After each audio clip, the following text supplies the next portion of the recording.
go deep into the realm of the unknown and question everything as we search for the truth. We will explore the possibility of countless phenomena within the ultra-spectrum, and together we will learn that it is all connected. This podcast is brought to you by the Experiencers Support Association, and it is a live stream broadcast. If you have a question, send me a super chat or become a YouTube member. This podcast is brought to you by the Experiencers Support Association. Take a seat, relax, get ready, and welcome to Beyond the TinFoil Hat.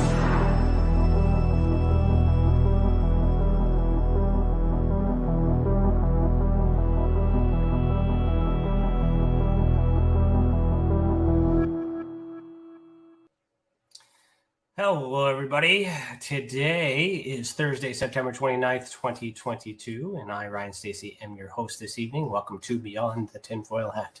I'm a licensed private investigator, citizen journalist, a former MUFON guy, and the director of investigations for the Experiencers Support Association. Welcome to the channel, and thank you for joining us this evening. A special thanks to all our YouTube members who have helped us keep this program and others free for experiencers. And remember that as a member, you get to ask questions live here tonight.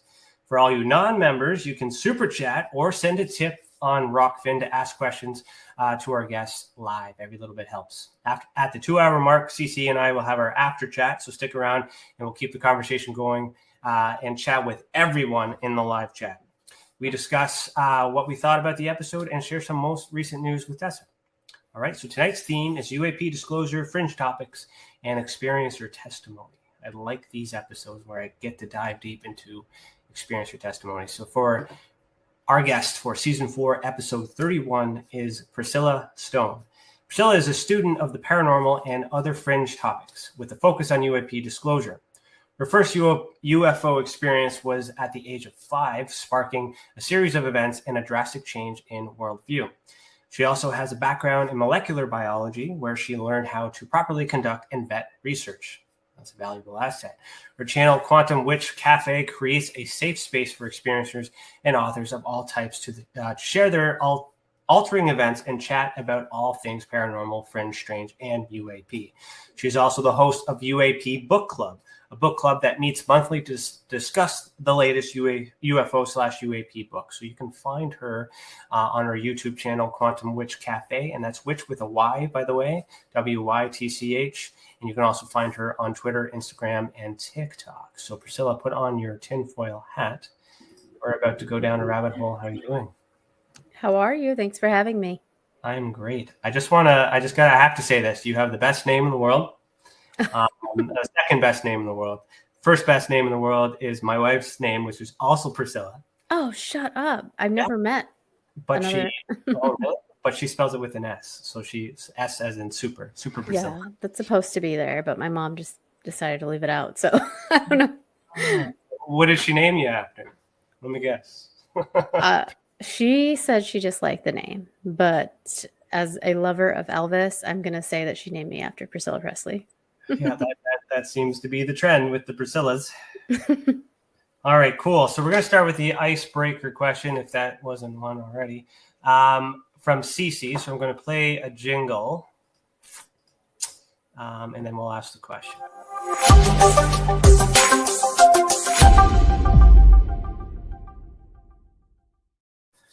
All right, so this icebreaker question is brought to us by Cece, who runs the Experiencers Anonymous group, which was yesterday, by the way, and the next one is at the end of October. So head over to our events page to see to sign up for the Experiencers Anonymous group. So her question for us tonight is: what is a book or movie on fringe subjects that helped frame your present worldview,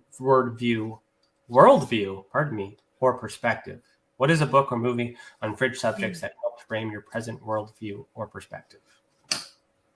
Final answer. My goodness.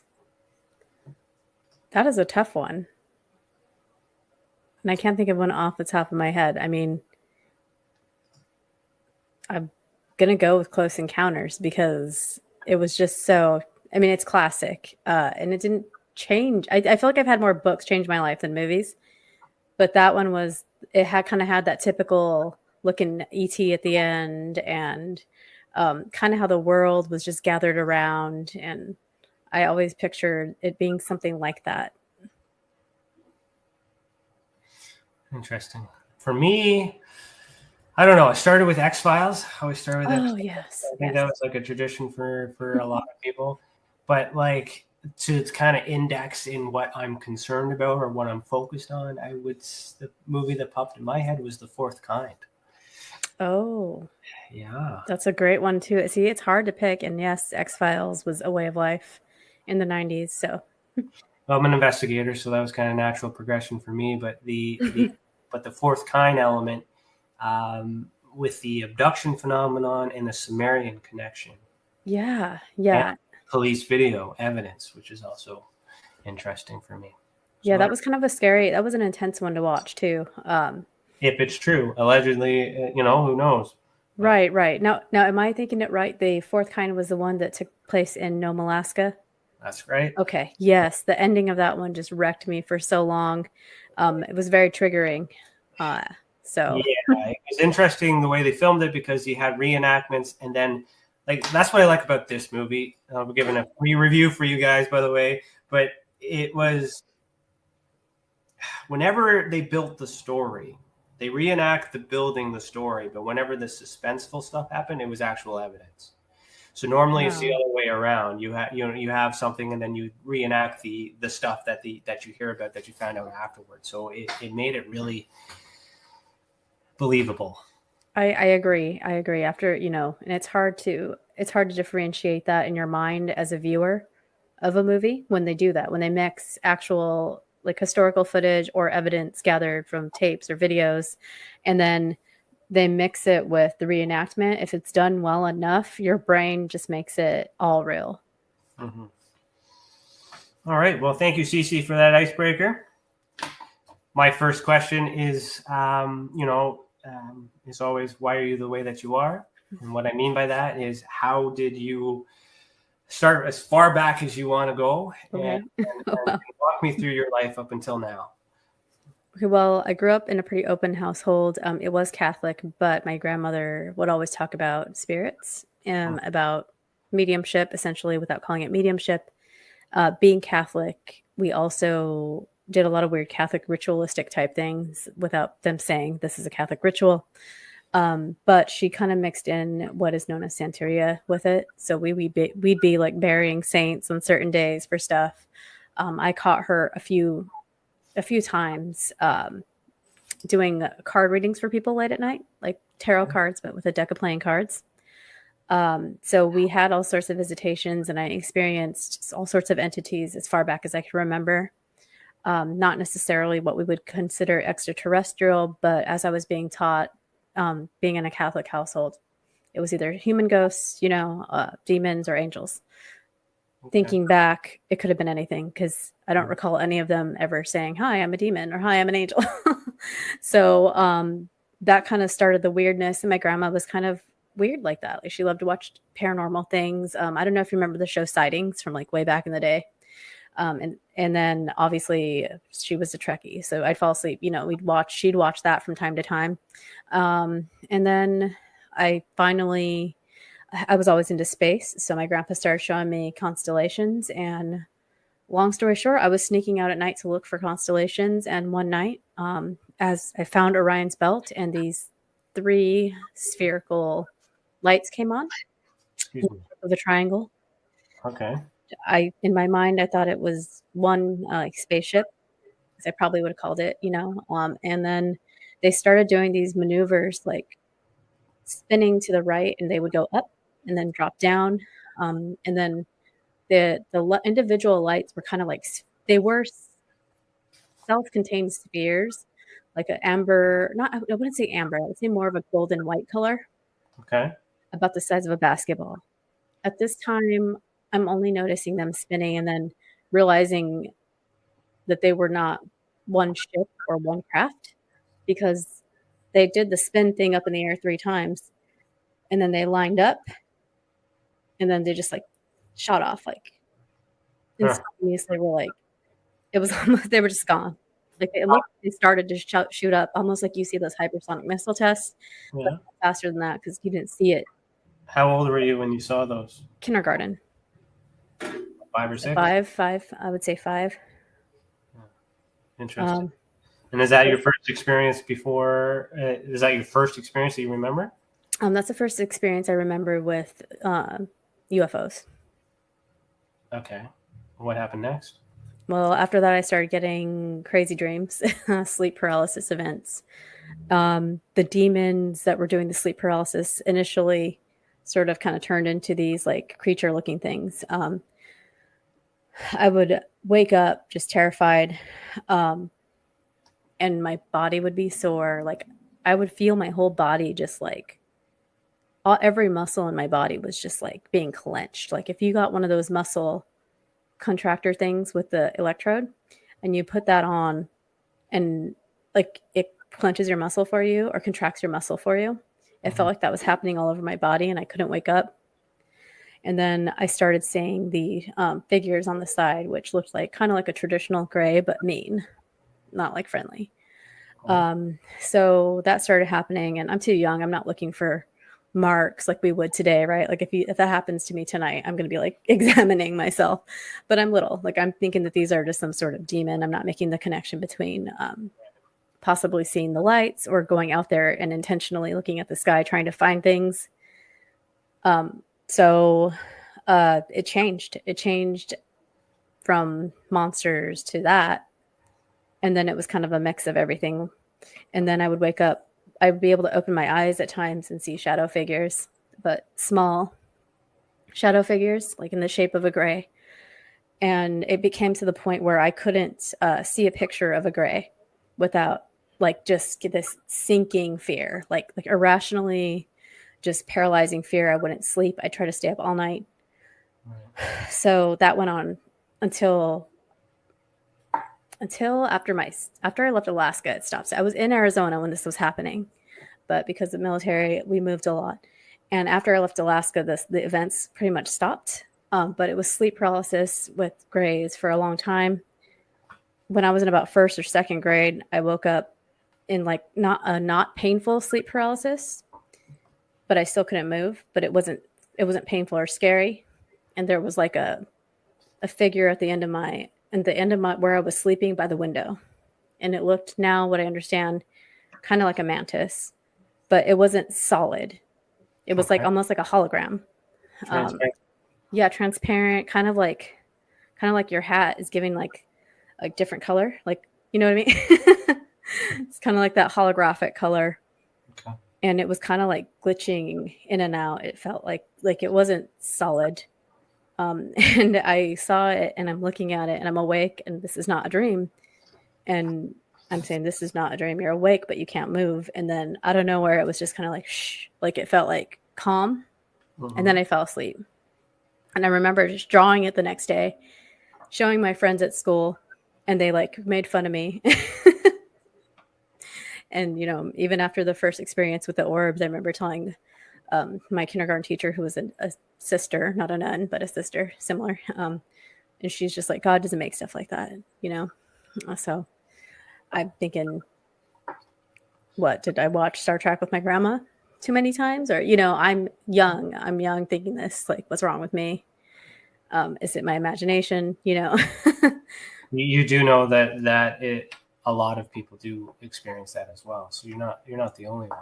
I'm knowing this now that I'm meeting more people, but I haven't met, I mean, I've only been publicly out of the experiencer closet, I guess, for maybe just over a year. Like I've told this to people, but as you probably notice when you talk to people or you've seen other people talk to people, it just kind of just like goes through their head and out the other side. Like they don't process it. So until I realized there was a whole community of UFO people and experiencers, this is the most I've talked about it. I saw other beings throughout my life. Another time was in Pine Top, Arizona, or not outside of Pine Top. So it was Prescott, Arizona, which is still northern Arizona. And I was outside again looking at stars, and I saw like something move in the tree line about, now I can't, I'm little when I'm seeing this, I'm like I'm not even in junior high, but I'm old enough to read. I know that because I was reading a lot. And I looked out there into the woods and there's this like figure, and I thought that I was seeing like a deer because that's like the first thing that pops in your head, like, oh, a deer, you're all, and it wasn't. It was a small gray, and it was like poked around a tree, and it scared the shit out of me. Sorry, it scared me a lot. It's okay. So it like scared me, and as I feel like this connection, like it knows I'm scared, and it morphs into a little boy, and like runs into the forest. So that was kind of. Did anyone else? No one else with you? No witnesses? No. My grandpa came out a little bit afterwards. I kind of stayed on. I was afraid as I was still looking for it to come back or trying to figure out, like, is that a kid?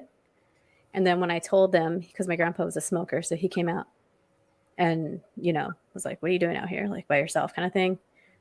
And then I went inside and I told my grandma and him, and they were like, oh, it's probably just somebody else from another cabin's kid running around in the forest. I'm like, no, this thing like morphed. It changed like it. So those are probably like the craziest two. So what happened after junior high? So after junior high, I'm still having these sleep paralysis experience, and I'm still not sure whether to call them demons, or I was calling them demons because I felt like anytime I would get serious into like any sort of, and it went both ways, even anytime I got seriously into either the witchcraft and a good witchcraft, or even like Jesus, because I'd be like, oh, well, it's because I'm into witchcraft. I'm having these bad dreams. I'll go to church. Like anytime I got close to any sort of like source energy, it felt like I was getting like attacked. So I just assumed they were demons.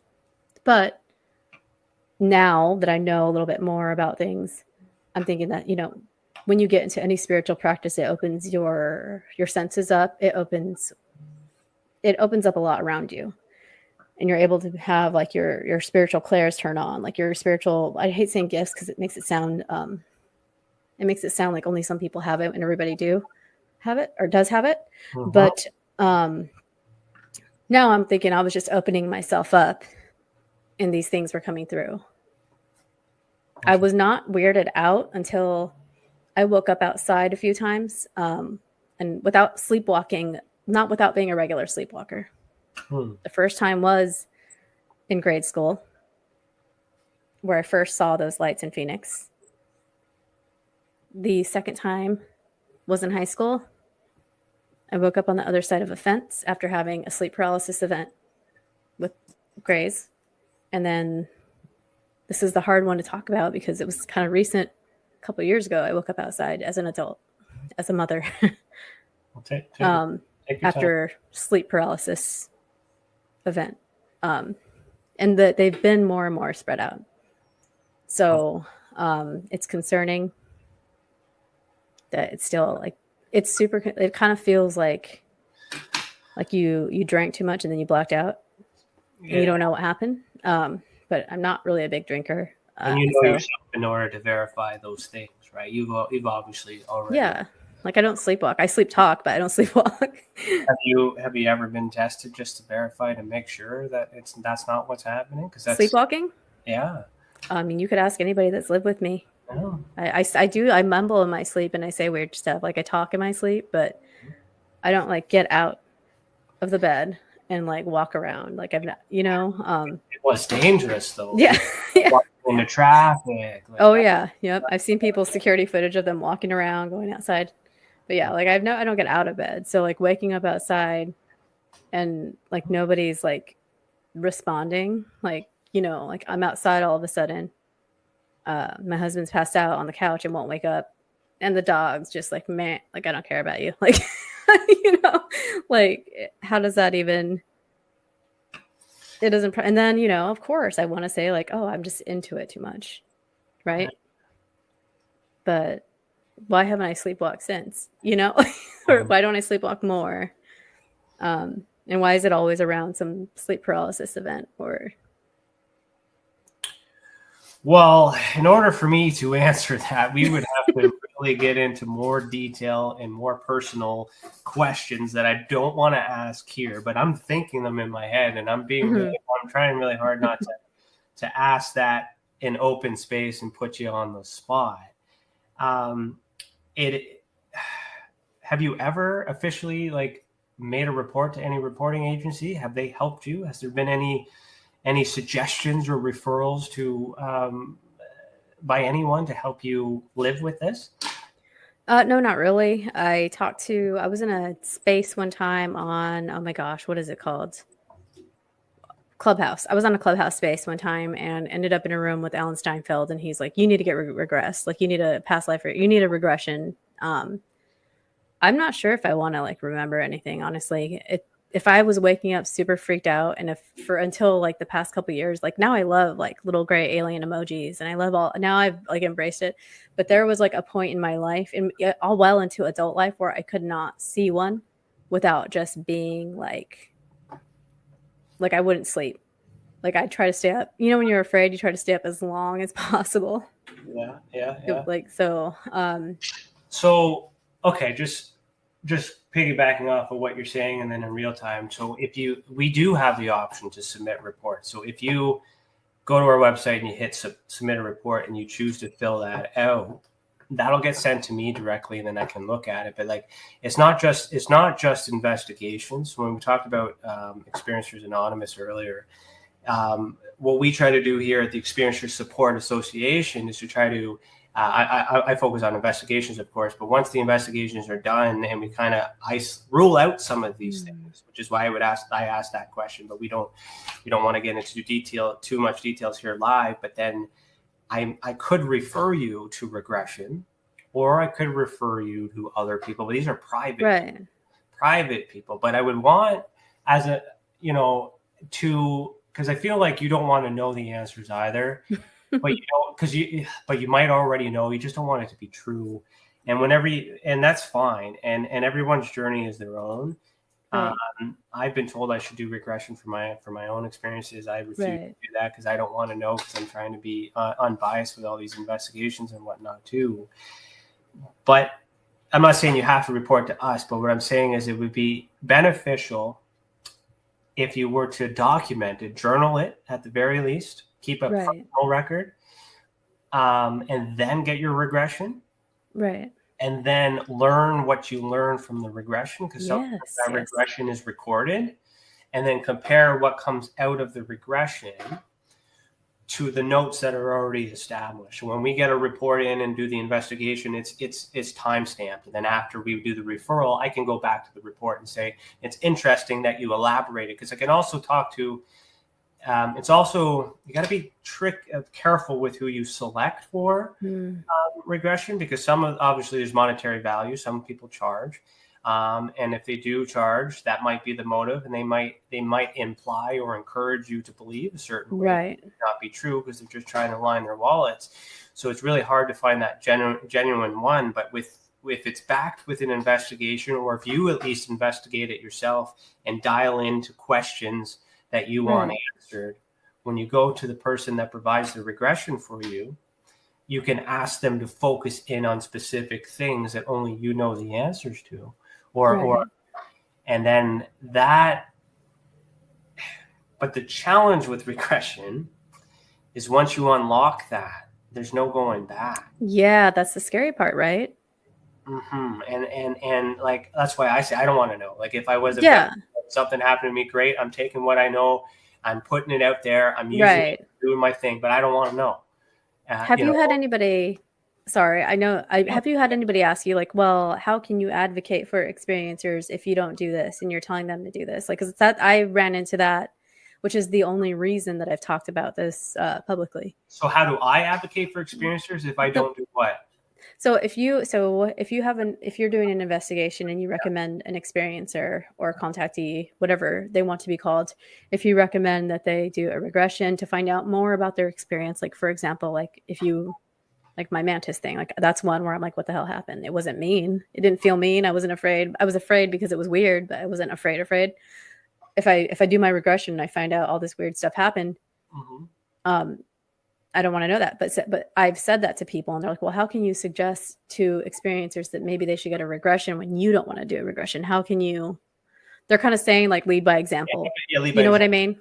So yeah, don't knock until you try kind of type deal. I get what you're saying. So for me, that's good. That's a good point. Because I did say that I pretty much put myself in that same boat. So to explain myself, is I've observed the regression being used on someone. I as a private investigator who understands evidence and collecting things and building cases, I have observed and prepped several cases where I've specifically asked questions to be answered that I know that the experiencer doesn't know why I'm asking, and I know that I trust the regressionist not to lead in with these questions. Right. And when I get answers that kind of compare to things I have already discovered through my investigation, it validates that. So I can confirm that the process works. I can confirm that it's possible. So my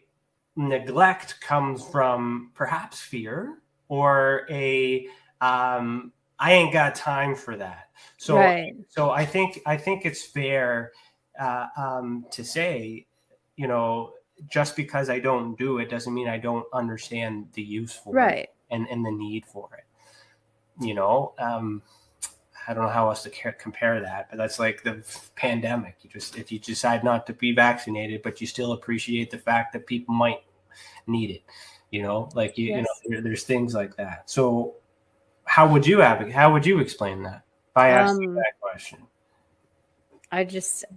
I kind of tend to joke when I put it under pressure. So I just I don't want to know what happened to me, and it's only one person and they were kind of trolly type. So, so I just was like, you're right. And then I've had people say it gently, like in the beginning, like, well, if you don't share your experience, you might give other people, the confidence to share theirs.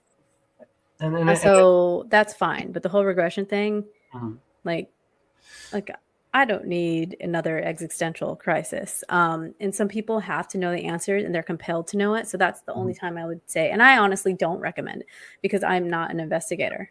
I am here to listen to people. Do you know what I mean? I would not recommend regression. It's not at the top of my list. It's actually on the bottom of my list because just as well as you unlock those memories, we don't know what else it is. Right. There's other traumas that from childhood that could come up, and then it opens up a whole can of worms. And these regression hypnotherapists, 9 times out of 10, are not capable of handling like social work or psychology or anything like that if something other than extraterrestrial comes in. So a lot of these pseudo healers, I call, do run into that risk. Because what do you do when all of a sudden you're doing a regression and then somebody identifies a criminal offense with human beings? What do you do to that? You should report that to the police or report that to, you can report that to Tessa as well. As an investigator, I can help with that. But it's a very sensitive and fragile tool, yet everyone seems to just refer it, not realizing how dangerous it actually is. Yeah. So to continue with that thought, what would you recommend, or what do you think you would need as an experiencer, if not regression? You mentioned that you've never received any referrals. If you could refer anything to yourself or to anyone else who's experienced what you've experienced, what would you expect? What would you need? I think that talking in a group has been helpful. I have not been brave enough to talk in a lot of groups. Like I am a member of another experiencer group. And I chickened out of the first meeting that I RSVP'd to because I've talked on other podcasts like in depth and detail about my experiences because I wanted people to see that I am a safe space for you to talk to because I've done it too. I would refer people to a support group if they're comfortable. There's more, and I would refer them honestly to, now that I know your group is around, either your group or another experiencer group that I know. Refer them to everybody. Yes, because I don't know. I'm here to listen. Like I'm a friend, right? I'm here to listen. I don't investigate. I don't have a lot of investigations. I do research, but I don't investigate. I haven't been trained in investigations. I'm not a psychologist. I'm your friend, like you can talk to me if you want to talk to me, but I cannot give you advice on treatment or what you should do next. I think the first thing I refer people is to experiencer groups that meet and they talk one-on-one. And if they don't feel comfortable one-on-one, those people usually have people they can talk to one-on-one or refer them to the right people. Do they have to talk? Maybe some people will just show up and listen. Yeah, I think that helps too. Because the one in-person group I was at, there was a couple people just listening, and they were in tears, and we were all crying, and it was like just being around other people that make you feel less crazy, I guess. Mm-hmm. When you've been made to feel crazy or been made to feel like, oh, your imagination is just really good, like stuff like that. Just hanging out with a crowd, that's all. And then as you start to hang out, so experiencer groups, like the experiencer group, there's a few others like that. That the idea and the concept is again essentially bring like-minded people together to share and talk about what has happened to them with that belief in mind. There's belief there. There's comfort there. There's no judgment. And when you don't feel like you're being tested or investigated or interrogated, you start to hear similar things, and you start to network, and then you start to understand more from each other. That's a very healthy thing to do.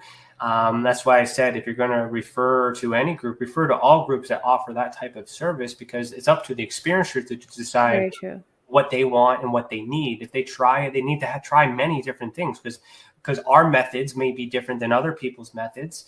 And something I say might resonate to you today, might not resonate to somebody else, and things like that. There's different perspectives too, but what we have in common is that we understand that the experiencer needs care, needs to be listened to, needs to be understood, so we can at least know, so the investigators at least, so I don't know if this other group has investigators, but so that at least the investigator side can follow the right leads to try and get answers to help understand.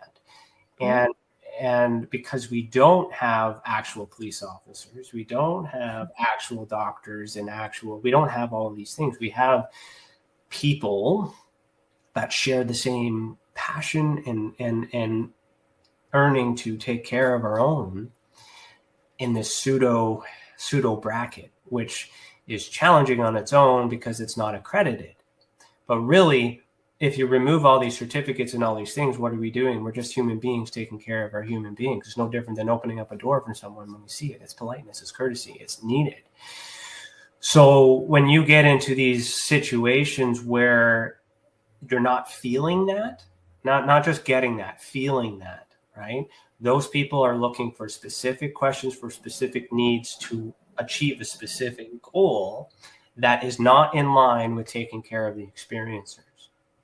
And that is something that's in disclosure. You mentioned UFO Twitter earlier, right? So if that's full of drama, right? And so you mentioned, we're taking a break from that sometimes, and that's just a different type of people. So I do want to point out the fact that you said that you used to be afraid of it. It took you a while to do it. You've done it, and now here you are, having a conversation doing that. So you should be proud of yourself to be able to work yourself into that moment, and you're setting the example for other experiencers who may have experienced the similar things. And so to segue into what you do, or is there more experiences? Do you have more experiences to share with me? They're all similar. They're kind of the whole sleep paralysis. Like I said, the more jarring ones I've talked about, like seeing beings, waking up outside, those sorts of not normal, right? But I've had like beautiful experiences with like angels, but now I'm second guessing, like, were they angels? Do you know what I mean? We're running into the whole ultra terrestrial conversation more and more. And now I'm like, were they some sort of light being? Because they kind of look like what people say light beings, and those were beautiful experiences in times of like emotional sadness or turmoil, times when, they felt like they were helping. So there's been experiences like that too. So, and yeah, but I think that they've all kind of like, I know that if I go outside, I'm going to see some anomalous orbs. Like, and people are like, why don't you take pictures? I'm like, because people don't want those pictures. Like, I care about those pictures when I see them, but people don't. They're gonna be like, oh, it's a ball in the sky. Like, I don't have a good camera, so I'm not gonna even attempt to take pictures of this thing. I think for me is when you say you're investigator, right? How does somebody come forward that has an old experience? Like, say, like when I was 5, that was my only experience, or in grade school with the mantis thing. Like, how do you investigate something like that where, like, my grandpa's the only one I told, or grandma, and they're dead now? You know what I mean? How do you even tell somebody, you should investigate your experience when it's an old experience? There's still evidence that you can do. So depending on what you're trying to do with it. So as for me, every experience is valuable, because if I were to investigate every single experience that you put in or everybody else did, I would investigate them all separately. And then we would try to answer, or at least get close to what this may or may not be. I may sometimes not believe what you think has happened, but I do believe something happened. And what I'm trying to do is we challenge it a little bit to see if we can agree on the same thing. It's never going to, this is my opinion. If you don't agree with it, then we got to try again. Why don't you agree with it? Okay, let's look into it until we're on the same page. Now, you go to the past when you have an experience that can't be measured, or there's no evidence to prove it happened. Who are you proving that to? You're proving it to yourself. You need to acknowledge that it happened, and you need validation for yourself. I don't need that proof, because what can I do with it? But you can remember. So through my program with investigations, if you don't have any evidence, if you mention you drew something, so drawing is a type of evidence. It's analogical evidence that can be used. The problem with disclosure movement is that a drawing is circumstantial and it comes from the mind, and it can't be done that. So on its own, it's useless if you're trying to answer the question of, is there life, or all these other things, if you're trying to solve that riddle. But it's not useless if you do that same process with 100 people. That's true. And those 100 people draw the same thing, or say 99 people draw the same thing, and then just one person has a photograph of what looks like all the things that were drawn over all the years. Then a case is built, which is what I'm building cases and building a collaboration of evidence. So every experience here is important. So that way I can take that demonstrative piece of evidence, which is a stronger level of evidence, to validate that these experiencers who don't know each other from different places from all over the world, all gone through the same process, all drew a similar thing that looks like this photo. So how is it possible that all these people from different sexes, different blood types, different races, different locations are seeing the same thing, right? Experiencing the same thing? So that would help me prove the possibility of this creature or entity existing. Then I pass that on to an expert who, like we have a cryptozoologist, Alex Mistretta. And he, if he doesn't recognize that as a cryptid, or we call them paracryptid, then we kind of put this in this category of like, okay, this is an unknown being. And then we just got to continue to work away on that until we start to understand that. But then you get this validation, and then we connect you with these people to get more evidence to see what you can remember and figure out what this is. We're not going to label it. We're not going to call it anything. We're not going to do all those things. We just identify and validate that, hey, I don't care what you think this is. There's evidence through the people of that it's common. Right. So what do you do with that? Then on an individual basis, each of them are validated, but then you kind of want to do more with that. So so what I do then is I try to teach everybody how to get better evidence the next time that happens. Right. And that's just on one case. And if you do every single case within their life, which is why I was asking these questions, I like to build a timeline. So, you're now into like quantum stuff, you're still Quantum Wytch, right, into spiritual, into, and things like that, which is in later years of your life, which is kind of evolving from past experiences. Right. So when I investigate all of these cases on an individual basis because there's paranormal cryptid beings. We don't know what they're called. It's just isolated events. Some of these can be identified, some can't, and then we timeline them all. You might find a pattern where this contact has something to do with where you are right now. And you're not the only one that's like that. So for those, it can be used if you're building a case and you are caring about the people and you're trying to get answers for the people. If you're trying to get answers for the politicians, for the money, for all these other things, you need that nuts and bolts. You need that video. But witness testimony is the strongest testimony you could ever have if you can get them all in the same room and prove them all to be credible. However, it takes the longest. And there's not a lot of time. There's a lot of time that's spent to it, and there's not a lot of reward for it.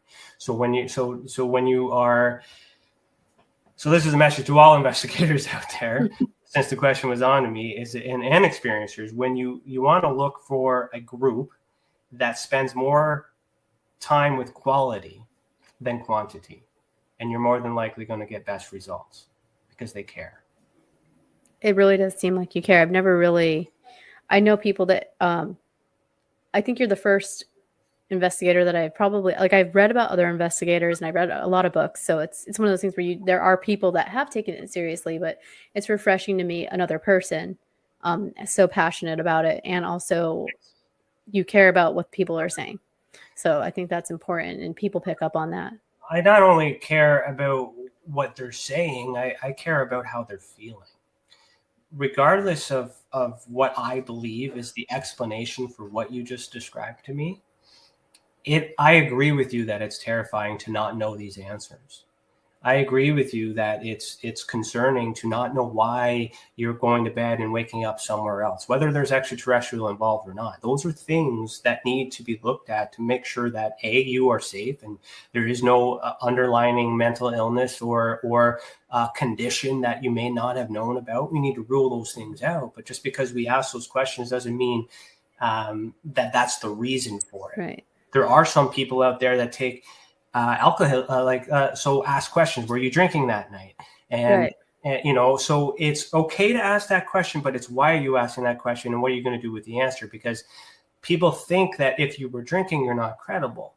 But I ask, are you drinking? So I can understand if you're under the influence to kind of get a index of,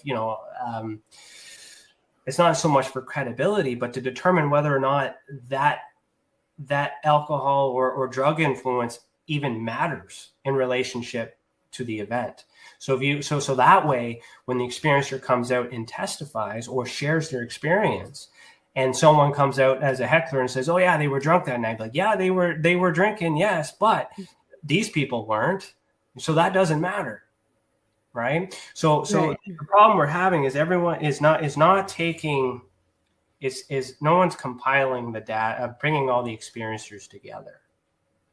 On an individual basis, you guys all are victim to the gambit of a variety of people just poking and prodding and trying to help in many different ways.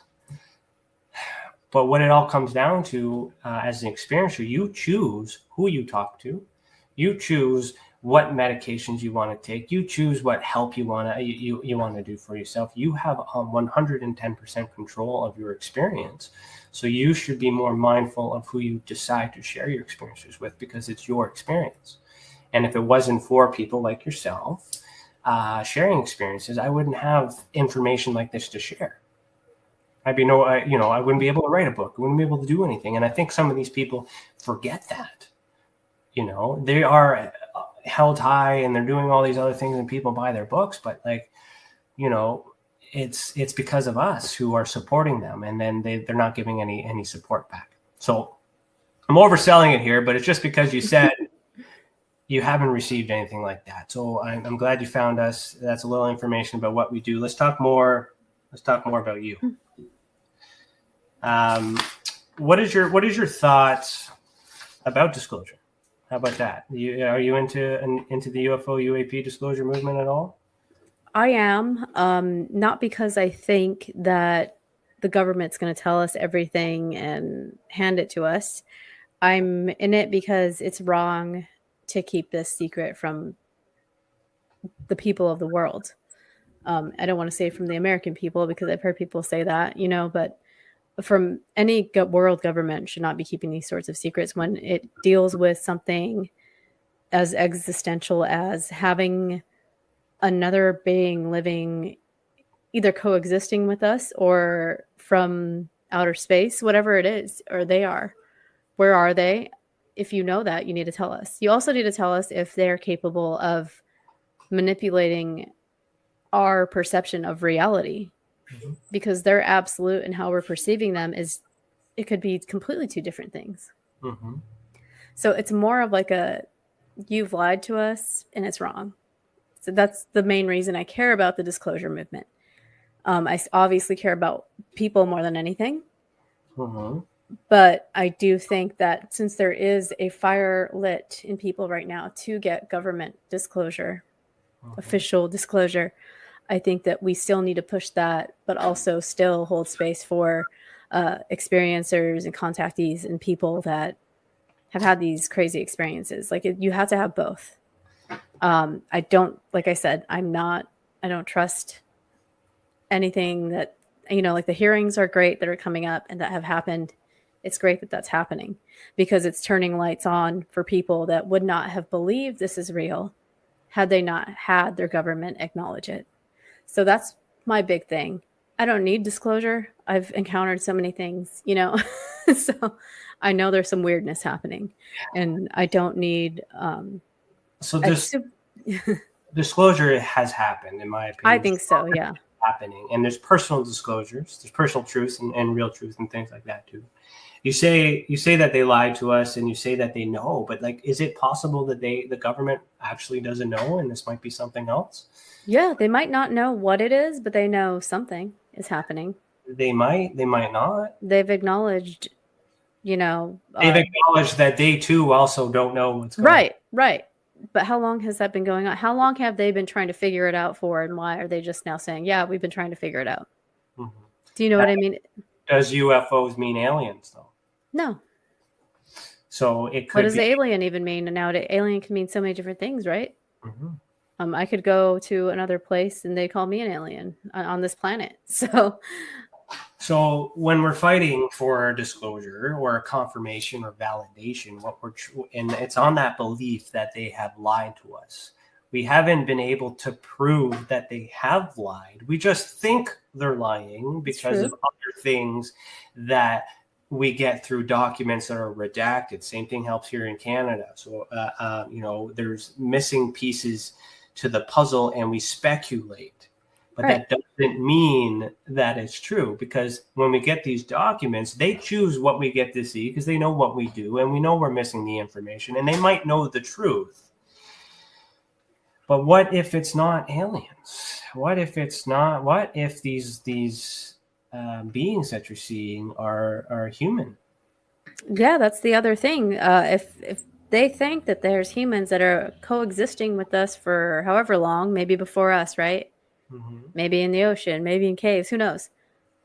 If they're coexisting with us and you're looking into that, wouldn't it be wise to let us look into it as well with your support versus us just making all these podcasts? We're all putting work in, right? We're all researching the same stuff because that's all we can see right now unless we talk to different people every day. And even then, like you said, there's a pattern that evolves from talking to different people about their experiences. But if it's us and we've been like coexisting this whole time, and you're looking into that as a government, as a country, and I'm saying government, people hate the word government, but I'm talking about all the different agencies involved that creates a government.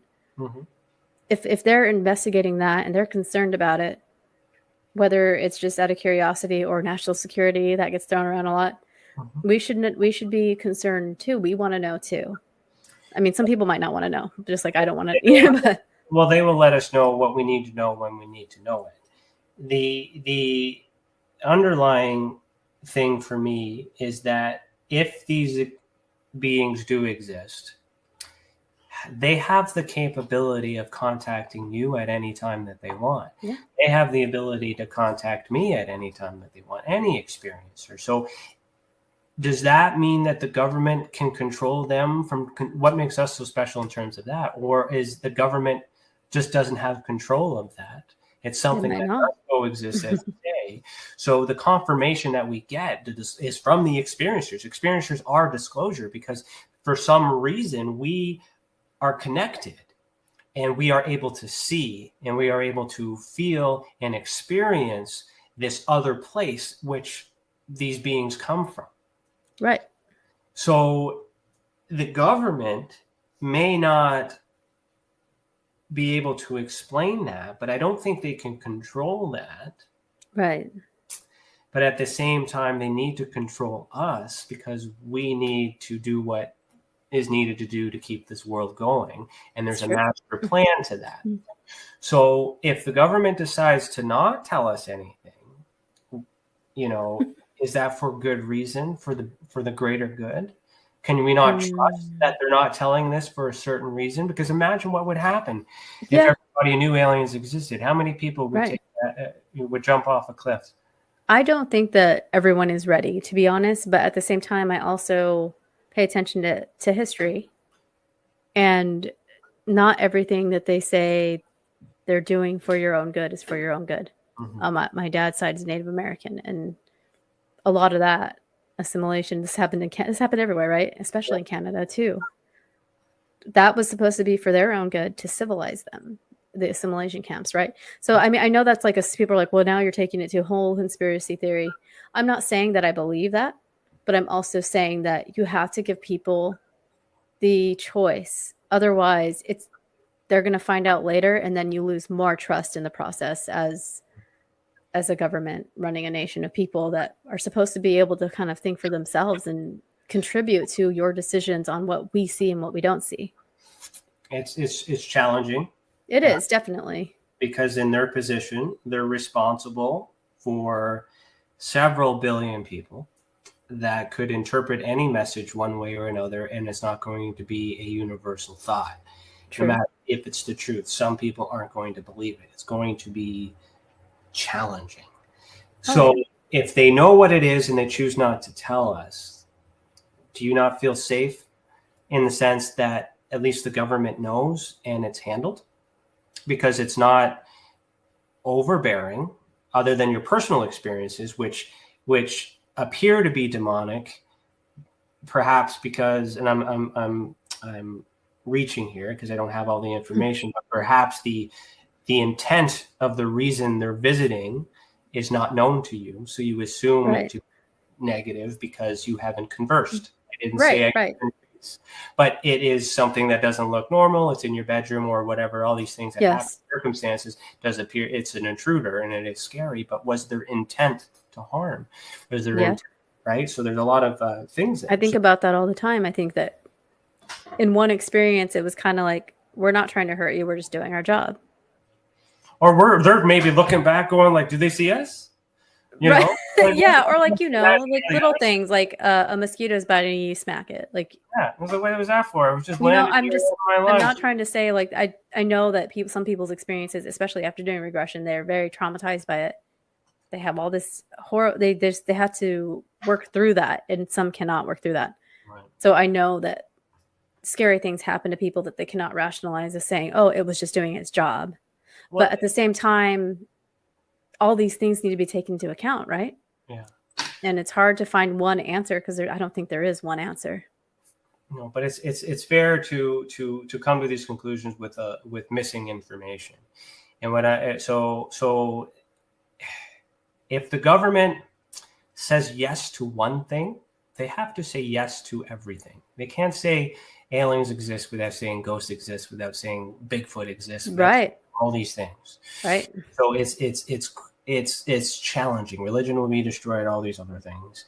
So I'm comfortable knowing that they know and they have it contained. But do they have it contained if people are waking up to these things in their bed, or not in their bed, but next to their bed, or? So I think that's why we're allowed to do what we do, and it hasn't been stopped. Because movements and protests, like, you know, all those things happen all the time. And then there's a lot of movement that happens before change happens, but they are restricted to what can be changed unless the people make a change, right? We get more experiencers together. With my research, as I explained, one of my main goals is to take all this data together and present that in such a way to be like, hey, I need answers here because some of these people could benefit from mental health services to verify definitely. Whether or not this is true. You don't want to be considered crazy, but can we at least, like, can you help me here on a professional level to just to make sure that this isn't real? Because I think it's real based on all these other testimonies. Oh, it would be great for them to prove to some people, right? Like, oh, this isn't real, it's fine, and it's real. So that's why when you get into all these circumstances, the government will eventually assist with civilian agencies and things like that too when they see enough push and cause for it, and that's when they start funding.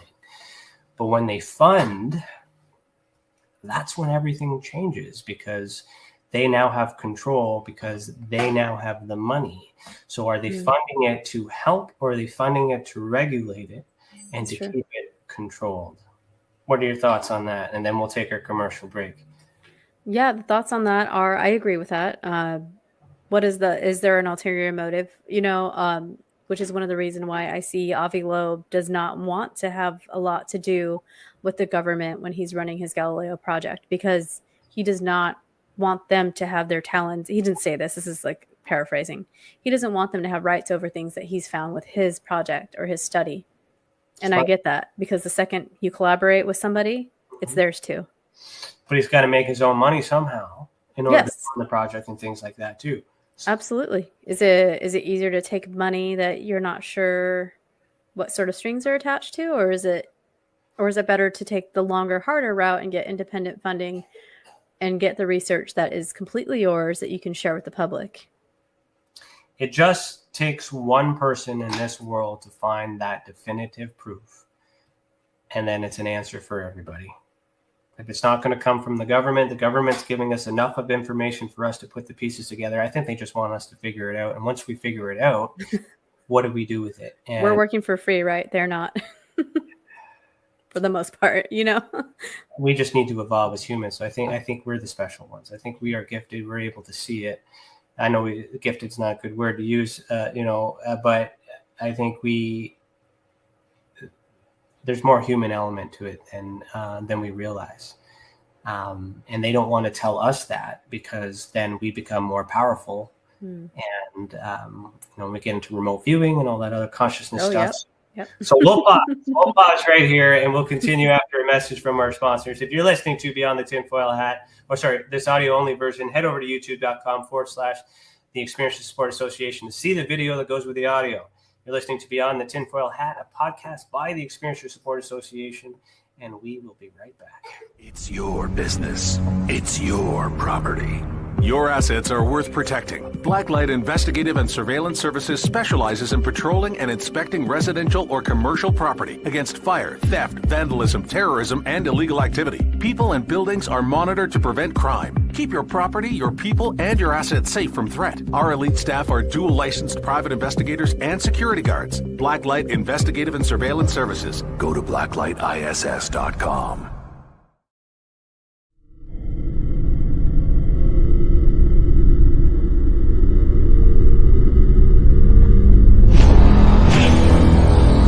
The same thing that draws aliens to our planet is the same thing that draws us to others.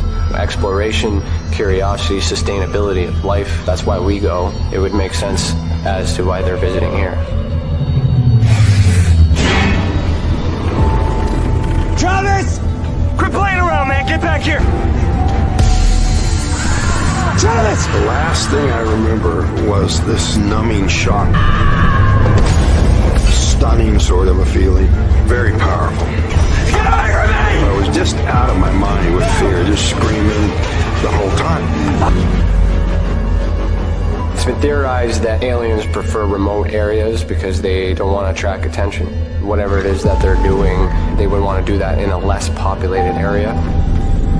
There are multiple accounts of the same thing from people from all over the world. People that do not know each other, do not live in the same cultures, and they're all looking up, they're all seeing things in the sky. So it would be naive of us to think that we're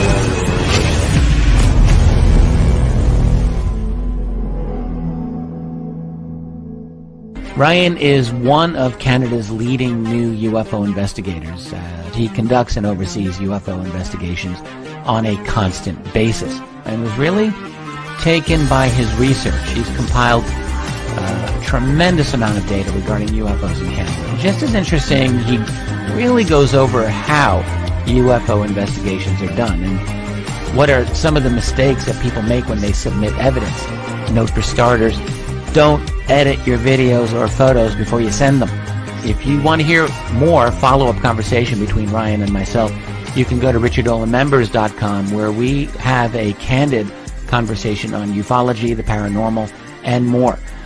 And remember, while we learn and grow and search for the truth, let's be good to each other.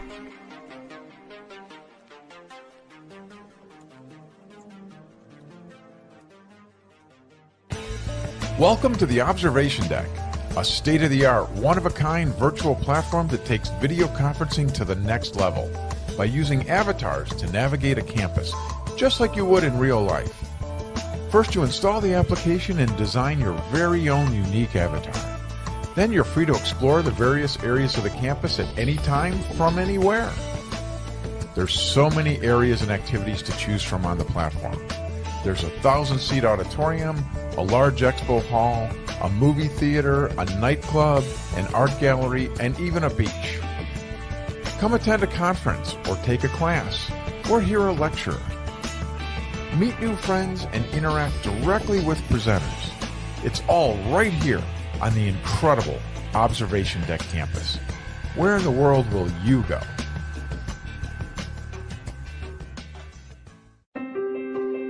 Have you ever wondered, or maybe just thought to yourself, if there were others just like you? You know, people with extraordinary abilities, psychogenic advancement, and perhaps unique intuitions.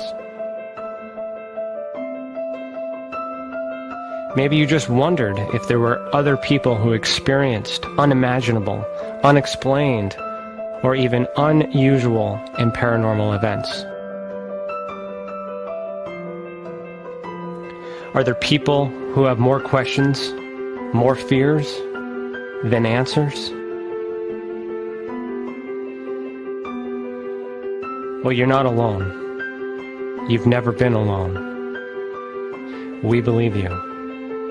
Sign up for EA today by going to tesacan.org/EA. That's TESACAN.org/EA.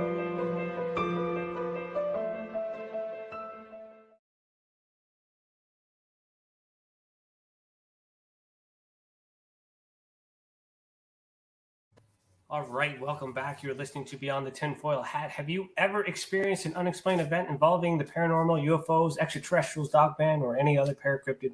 Head over to our website, experienceyoursupport.org, and submit a report. Let the others who have already reported be that example that proves we are making a difference. If it wasn't for these reports, we would not be able to do what we do, and for that we thank you. And if you're wondering where I get this hat like this cool hat that I'm wearing today, please visit www.tinfoilcap.co. Every purchase made goes to support the Leak Project. Thank you, Rex Bear. You're in the chat. I saw you. You got your tester shirt today. I'm glad you have it. I'm sitting in the chair with him tomorrow for a interview, and I hope you're wearing that shirt because it'll be good. It'll be like Freaky Friday. I'm wearing your hat. You're wearing my shirt. It'll be a good episode.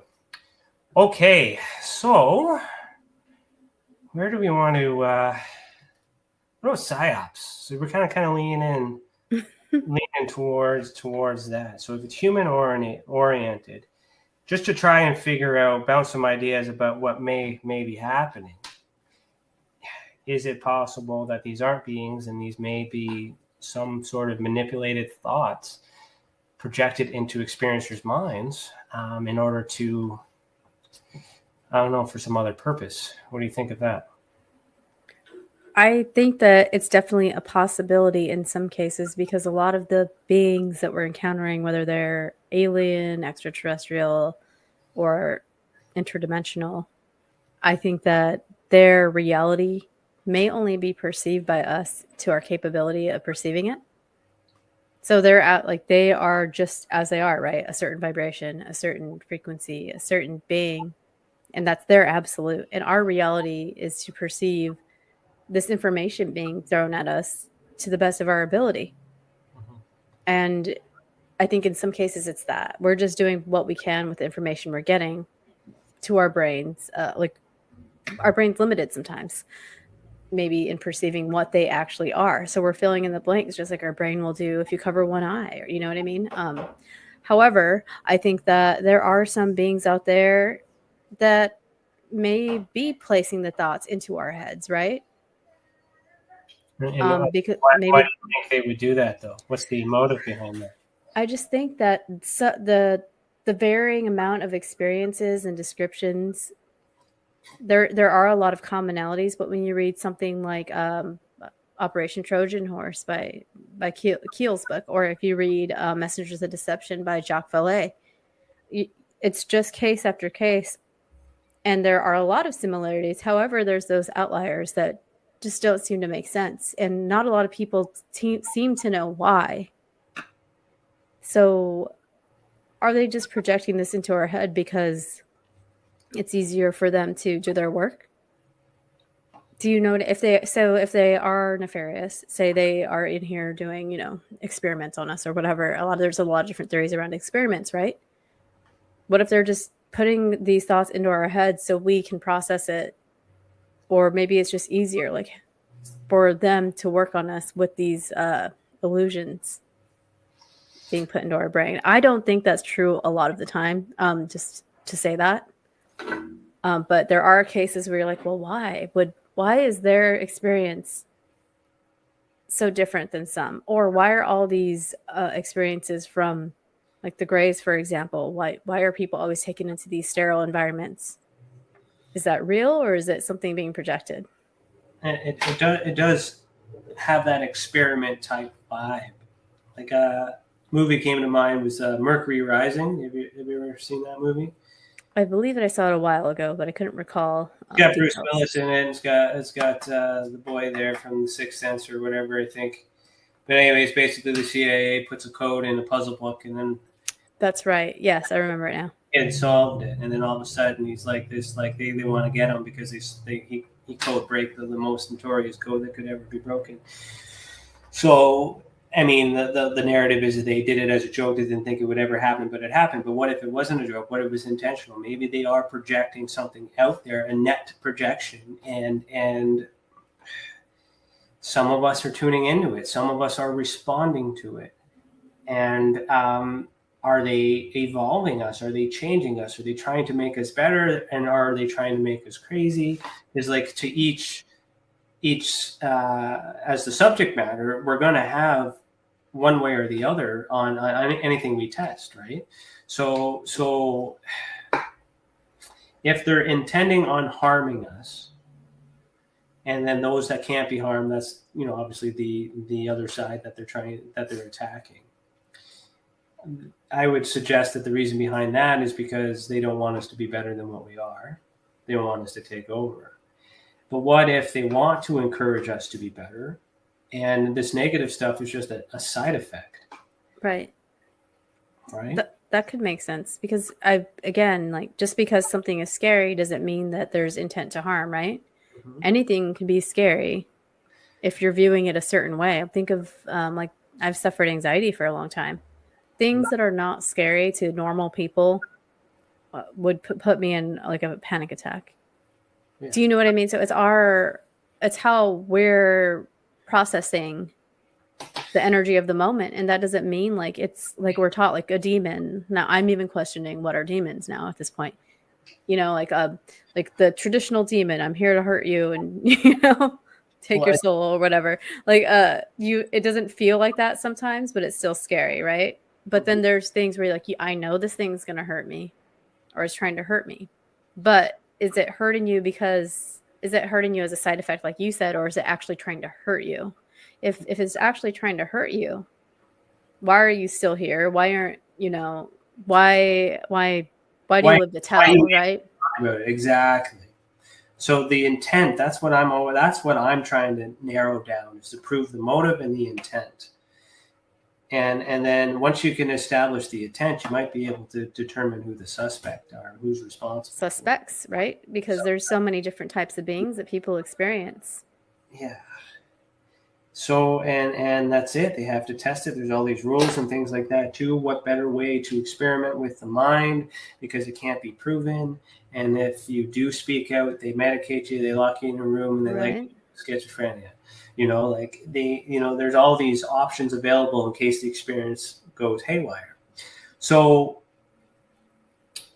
with this hive consciousness, I think if this is the way that it needs to go, they need more of us to develop these abilities, more of us to teach others or encourage others like yourself to enhance and empower these abilities.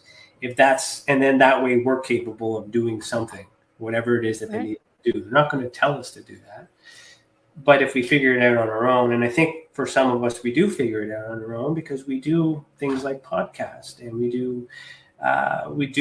have this feeling where we need to do something to give back to the others that might be feeling that. So you do that. You have a podcast, right? Right. So let me just I'm going to bring that up now. Let's talk about that. Tell me about your show. What do you do here? Well, it started as just something fun. A couple of years ago, I had a metaphysical education company with a friend, and we sold all sorts of like meditation kits or spell kits, stuff like that.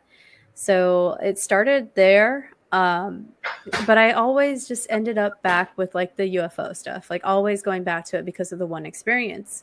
Out of all the demons and ghosts and whatever I experienced, that one always stood out. The things in the sky that I couldn't explain, or aliens, right? For the longest time, I was like, oh, they're just aliens. But again, we come to question things. So when Clubhouse came out, I started a little room in there called Quantum Wytch Cafe, because it was kind of like a thought baby.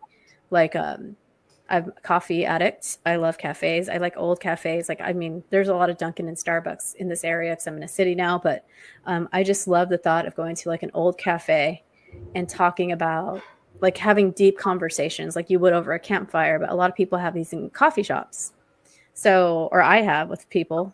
I've had like, beautiful connections with people in coffee shops. So that's kind of like the cafe part of it. The quantum part of it is I do have like this science mind, and I'm also a witch. So that's how like the name came about. But I just want it to be this place where people could gather and talk about all sorts of strange and paranormal things. And it's okay to talk about it. Like, nobody's going to laugh at you. Nobody's going to say you're crazy. And then the book thing kind of just happened. I just have a horrible like book addiction. I think a lot of people that are addicted to coffee shops also are addicted to books for some reason. I don't know what the correlation is, but I don't know. I just wanted to talk to other people about weird things. So I created the channel, and I don't have like a goal besides meeting like-minded people. The book thing just ended up being so I can talk to some of my favorite authors and documentarians, and people. I am trying to implement more experiencer stories once a month. That way I can have, a featured experiencer. But yeah, that's kind of how everything came about. And it's turning into kind of like I talk to authors that I admire, or other people in the field that I admire, like Nathaniel, or, you have like Savita as a starseed, she turns on people's, she activates people. She's got her bowl in that picture. So she, I just like talking to interesting people about weird things. In the past, I've had witches on to talk about their work as well. And you'll find that when you talk to witches, I feel like every witch I've talked to has had some sort of weird interdimensional being visit, or alien, or ET, whatever you want to label it. But yeah, right now it's kind of shifting to books. I'm going to be taking the channel in a little bit of a different direction, kind of more like 20-minute, 30-minute talks on something I'm studying. Like right now I have a bunch of stuff lined up to talk about the gateway process, and with the Monroe Institute, or not with the Ramones, the Monroe Institute's gateway process.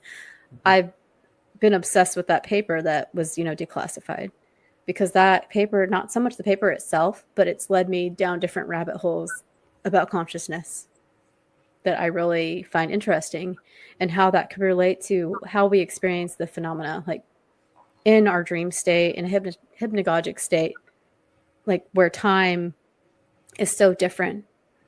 Growing up the way I've grown up with my witchy beliefs, dream time is a whole nother place. It's not just a dream to me. So, but I'm finding that more people feel that way than will admit in the past that, you know, more people are saying, yeah, it was a dream, but it was real and it had a message or something. And then you get into the whole quantum mechanics side of things, the many worlds theories, how the relative versus the absolute. Like, just because this is our reality does not mean that it's the only reality. Mm-hmm. And if you go into another space, none of this might matter. And if it's the extraterrestrial space or the interdimensional being space, you could be in the same space. Well, yeah, I think there were, you know, we could be woven in with one another, right? But just on different frequencies. Different people can get to this space by doing different things at different times in different ways. The space exists. When we dream, who knows where we're going, but you know, but it could be the same space. Does it have to be physical? Do you have to go anywhere to experience anything?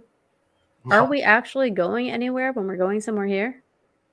Because you can't prove that to me.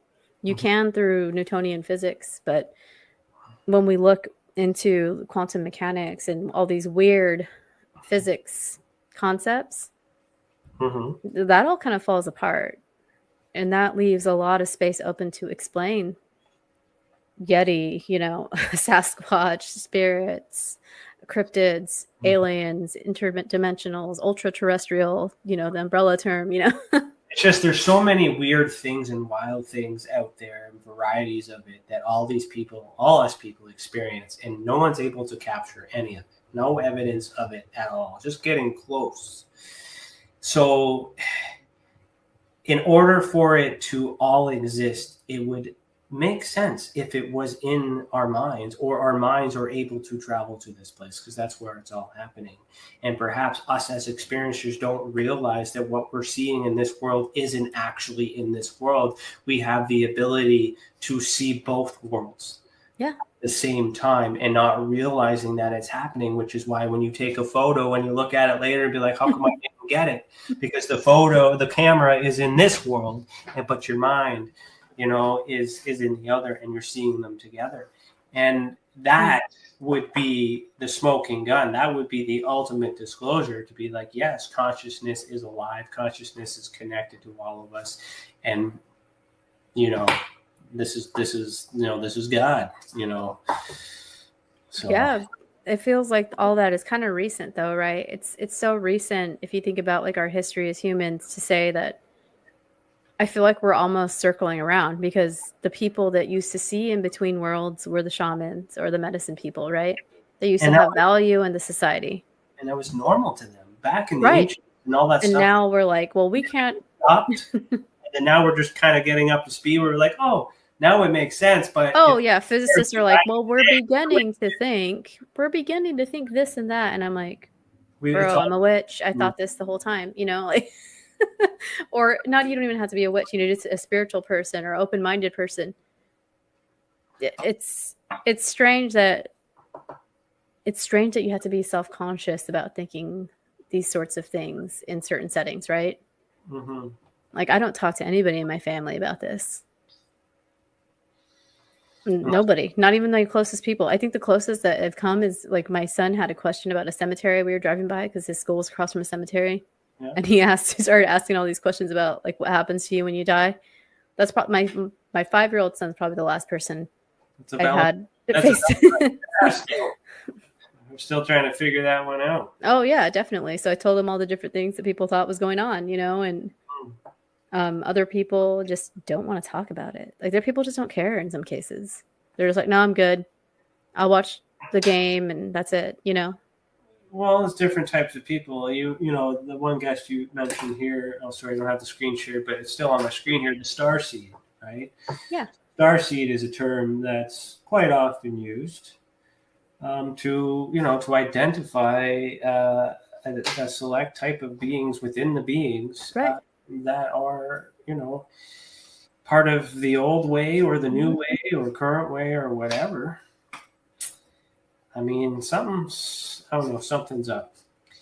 And that's why I like working with the people and understanding the people and trying to encourage them to use their abilities for good, because then that'll catch on, that'll spread like wildfire, and they will maybe activate more star seeds and things like that. And then if we're all vibrating on the same frequency and we're all vibrating positively, then that would help negate the negative thoughts and all that other stuff too, because everything's energy.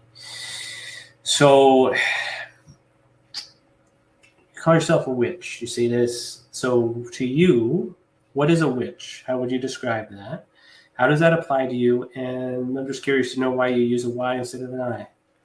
Well, that's a lot of questions. I can answer them all, maybe not in order, but I consider myself a witch because since I could read, I was curious about different spiritualities and religions and finding kind of like the common thread in that. And as I went through school, you learn about physics and atoms and all that. And then at one point I realized magic and prayer and all this stuff is just physics. It's just energy, right? And when you're doing witchy things, you're actually utilizing the energies or spirits in some cases, like plant spirits. So that's why the whole Quantum Wytch thing happened. And I consider myself a witch because I like to work with energies around me, whether the energy is like burning a bay leaf is a super common thing for good luck, or carrying one. You're working with the energy of that plant. It has a specific signature and atomic structure that makes it a bay leaf, and people seem to get luck when they carry it. So if you get smaller, smaller, and smaller, and think like on the quantum level or atomic level, like only certain combinations of things are going to make a bay leaf. Only certain elements are going to create a bay leaf or whatever plant or herb you're using, or anything really. So, and even the dead things like glass and plastic were once part of a living thing. And then you get smaller and smaller and smaller, and it's all just energy. It's all just the same stuff rearranged so many times. So I think that scientists are a little witchy too without realizing it, and I think that witches are a little scientisty sometimes without realizing it. Well, to put it simple. Really good way of putting it. Yes. And they are why they're afraid of. Right, they are, and it's so funny that we have there's so many commonalities between people that consider themselves opposites than they realize, because it's just the other side of the coin. You're like right next to this person. It's only a matter of time before they converge and we realize it's all connected. That's what I think. I can't prove that, obviously, but what can you prove nowadays, really? The Y is from the term weird, which actually used to mean wise. If you search like the meaning of the word YRD. So that's where that came from. And I'm not I'm not in a coven. So I kind of felt I still feel like an outlier as a witch. So I don't follow one type of thing. Like I'm not like a Norse witch. I'm not this witch or that witch or green witch. I'm a little bit of everything. But then it all ties back to, I would say, physics and energy. That's all magic is manipulating energy. And even when you pray, you're using your words that are vibration to carry out through the universe to get this thing that you want. I don't know. So that's kind of it in a scatterbrain nutshell. No, it identifies who you are, and that's your reasoning behind it. No, there's nothing wrong with that. That's good.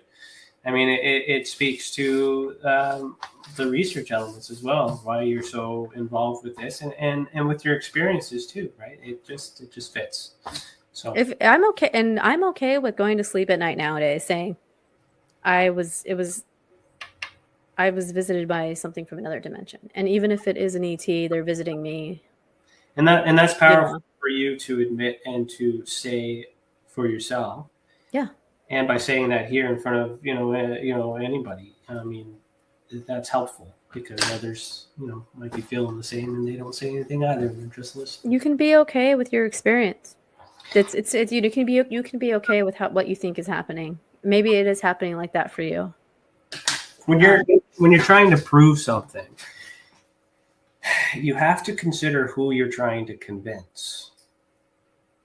Yeah. So the person or people that you're trying to convince will determine what you need to prove. So if you're only trying to convince yourself, you need little proof as long as you believe. It's just a matter of where you fit in, because we have this need. No one wants to be alone. We have this need to want to be in this group or something, and among like people. So I think before like this new age of talking about experiences, there was a lot of oppression. There's a lot of people not being able to talk openly about it. And this UFO disclosure movement or whatnot, whatever it is, whatever motive it is, it's allowing us to speak about it more freely, right, and more comfortable. And perhaps that was the plan, to remove the stigma so we could talk about it and not be laughed at. I like that because we hear so much the doom and gloom motive, right? We hear so much that they're just trying to invoke fear in us by saying it's national security. You hear so much of like the negative possibilities. I like that you said maybe it was a plan. Whose plan is it? I don't know. But the plan is to get more people's light bulbs turning on and realizing like, hey, like this is real. We're not all that different. We literally are not that different. You know what I mean? If we get burned and ground up and mixed together, it's going to be really hard to differentiate unless you do some hardcore science. Well, we as the people have the power to change as well. So to give us that little bit of energy or that little bit of opportunity to, rally up the troops, we strengthen numbers. We might be able to, do some good. What harm would it be if a bunch of light workers got together and all of a sudden meditated on the same thing and all of a sudden at a quantum level changed the world? But there's so many people. I believe that there is the amount of people that are woke, I guess, if I can use that term properly. I don't know if I'm using it properly, versus those who are not, who are still sleeping. I think we need to wake more people up. And if we wake more people up and they start to realize that, then none of this other stuff matters. We're not focusing on the negative. We're not focusing on the trauma. War. What? Who can? Another one? It's just that. Also, when negative things happens, we all feel it. Like when the Queen died. Whether you're, I don't know if that works for America, but we all felt it. Yeah, it depends on what kind of American, right? And it depends on what sort of Canadian. The whole world, the whole world was resonating, I guess, in some way, or at least thinking about it. Yep, in some way, yeah. Some might be celebrating and all those other things. But I mean, it's just moments like that when the whole world has that same thought or same right. feeling, and you could feel that. It's like the retrogrades, when the planets are aligned in certain ways, everybody in this feels it, and you don't know why. And then it's only the spiritual ones that are all like, hey, well, it's the retrograde. My wife always, you're watching people lose their mind. Yeah. Around like an angry person. It's because the stupid planets are aligned. Why didn't you tell me that these were coming? Right. But you don't know these things. And there's a lot of us, who are experiencing the phenomenon, but don't call it the phenomenon, because simply we don't think it's aliens or any of that other stuff. We're just trying to live our life, trying to get to the end, trying to reach these goals and make it to the end. But still a common thing. The phenomenon exists in every single one of us. Some are using it, some are not using it. And with great power comes great responsibility. So flip it around. We have these abilities, but we haven't worked through or processed trauma. Yeah. We could cause just as much harm. And you have to figure that out, right? To free up more energy to do more things that are healing you and other people. Mm-hmm. If you want to move an object, you can move that object to, to save someone's life or to end it. It's true. Right. So there's that's another thing too, that if the government is holding on to that nugget, saying that, we do have the ability to do this and we've known this and this is how, are you willing to bet that there's more good people than bad people on this planet? No, I don't know. I want to think so.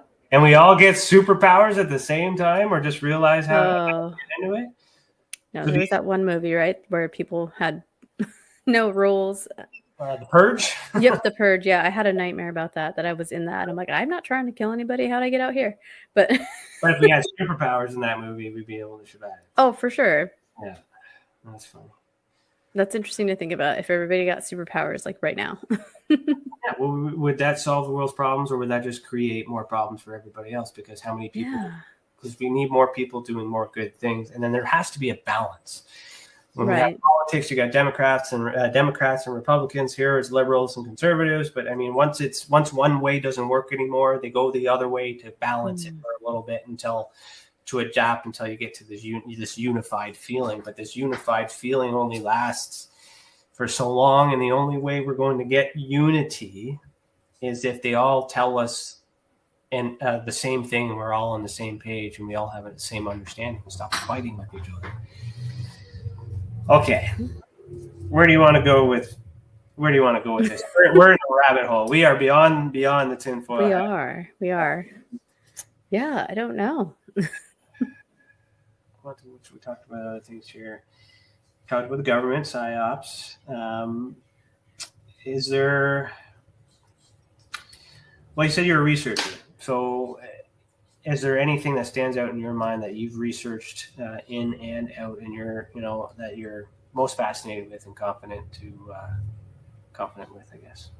I think that the dream aspect in connection with consciousness and possible many world theories is kind of caught my eye a lot throughout reading about everything, really. Now there's more stuff for us to read about consciousness and people's theories on it. It's easier to get now. You don't have to go to a library, right? I don't even know if people listening to this have been to a library in the past month, but you don't have to. So you have all this information, and it's interesting to see so many people experiences in their dreams or in sleep paralysis, hypnagogic state. All that stuff really fascinates me because it really sticks with people. People will call me or message me saying I had this dream, and it's not always an ET dream or an abduction dream. It could be any kind of spiritual dream that they've had, and but it felt so real, is what they always say. So that is kind of where my focus is going now. What is reality? And if we're perceiving, if the waking life is an illusion and we're saying it's real, but if dream time that people say is just your imagination or an illusion, what makes that any less real? And I know other researchers have asked this. So it's, where do we draw the line between an actual experience, or can you draw the line between an actual experience? Can you put that in a box? For some people, they only have sleep paralysis and dreams about this stuff, and then they wake up with some marks, but that's it, right? And so I think the whole experience or aspect of it, when it comes to their consciousness and how some of them feel like their consciousness was taken out of their body, not necessarily their body out of their room. That kind of is haunting to me, because then they could take you anywhere, for better or for worse, right? You can go to some beautiful planet with some beautiful beings, or you can end up on some crazy table getting something shoved up your nose. You don't really know. So I think the whole how people's consciousness interacts with the phenomena is kind of where I'm really gearing my focus lately too. Also really focusing on, I'm still interested in the whole astrobiology aspect of it, because I'm one of the people that thinks there has to be something out there, even if that's not what's interacting with experiencers. They're where is there a possibility for life out there, so to speak, in the cosmos? So the next thing I will be studying, in a school setting, is planetary science. So all my molecular biology is going to be geared towards that. Sorry, we had a fire truck go by. I think that was here. It just went by. I have a window right here. I have a window here, so I don't know if that was time. Weird. That was weird. No, it was right here. I saw it go by right there. So okay. I thought I heard at the same time. Oh my gosh, that is so funny. That's weird. But yes, the consciousness stuff in a nutshell is kind of where I'm gearing it all, and how that actually plays, our consciousness. the whole stuff from like slide 9, human cognitive human interface, how they might, and that slide also mentions the manipulation of our thoughts in a way, and at the bottom it says what was once thought phenomena is now just explained as physics, and you're like, what? Like, just like that, you're just gonna put that at the bottom. I got a thought here, but there's a question from Cece. She's asking you if you've ever read Biocentrism. I have not, but I will write it down. Okay. I'm not a book reader, so I have to say, Cece knows that. I write reports. That's it. Okay, so on this topic of you understanding and researching this and coming back to the healing aspect, and the witch element, if we accept the possibility that the mental phenomena, the mental psyops can exist, and there may be people trying to negatively influence us or impact us, they have the ability to get into our minds. How is there anything that you know or could think of that we could do to help protect the mind? Is there some sort of protection that we could just do so that way, if that were to happen, we would prevent that from happening?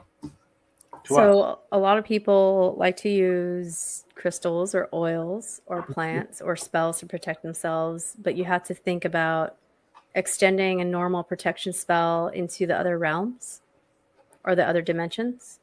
So if you're getting these, if these attacks are happening while you're asleep, or you feel like you're being taken while you're asleep, then you want to start working on protecting your energetic body as well as your physical body. Okay.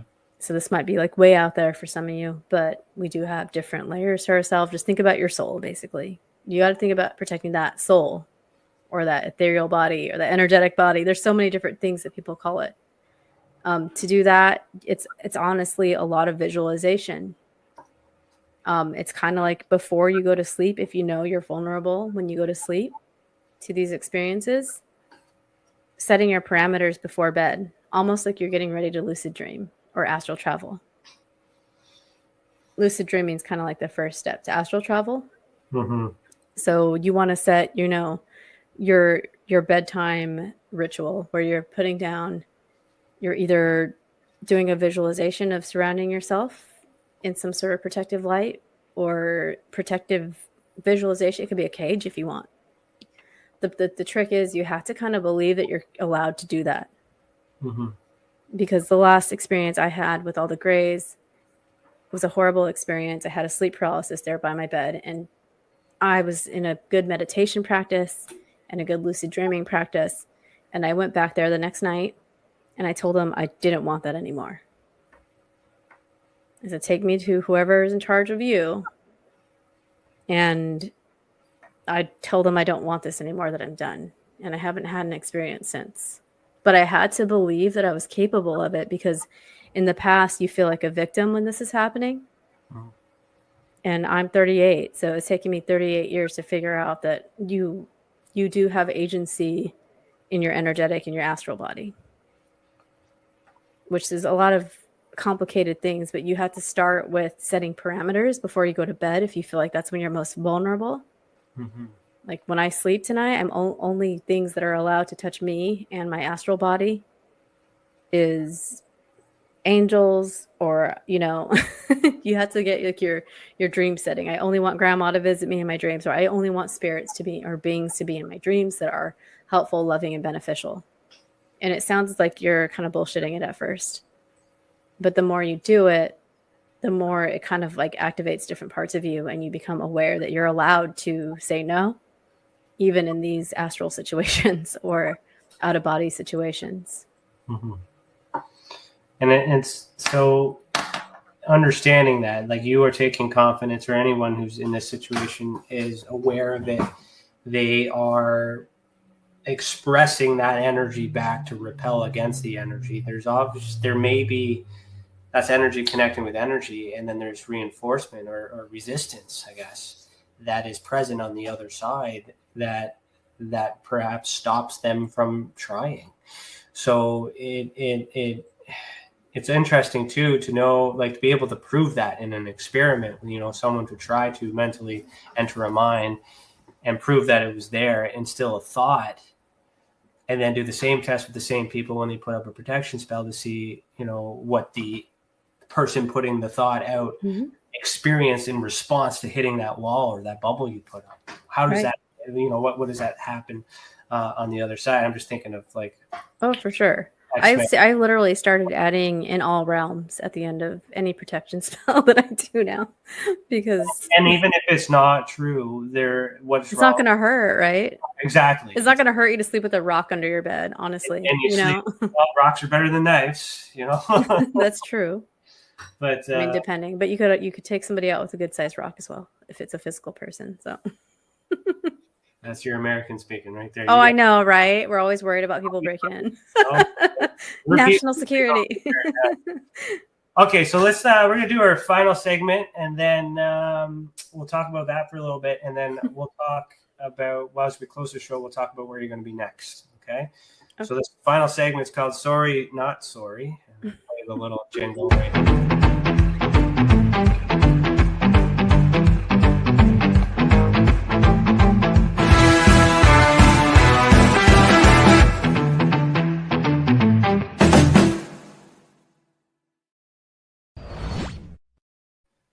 All right, so I've been doing this for the whole season. When we're on episode 31, sometimes I don't do it, but I feel like this would be a good conversation for you. So let me just get my thing there. All right, so it's a social experiment. Let me explain. Here are the rules. I'm going to ask you one question, and I'm going to time how long it takes you to answer it after. Okay, so this is a social experiment. No right or wrong answers. Do you accept the challenge? Yes.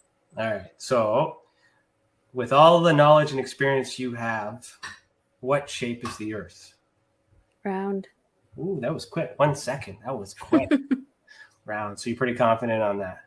I think so, yes. Okay. The reason why I've been asking that question is because everybody on the show, some gives a different answers. No one can agree on the shape of the Earth. I spent some time talking to, I do talk to a lot of people in the Flat Earth movement, trying to understand why they are the way that they are. Yeah.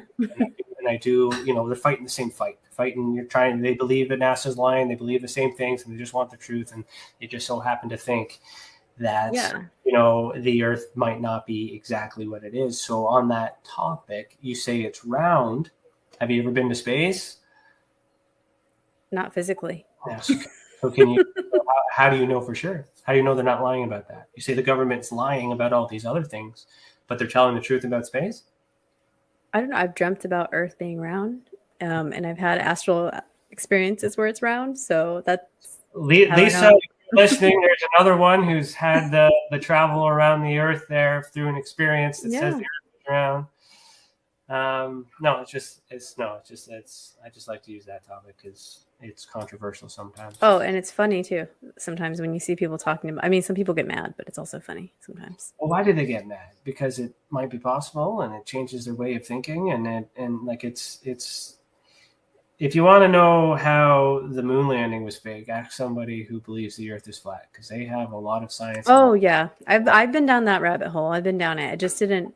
And that would help a ufologist too, because they're fighting the same rabbit there. So we're all connected. We just all believe that there's something not right. Something's off. We all know something's off, right? We just can't agree on what.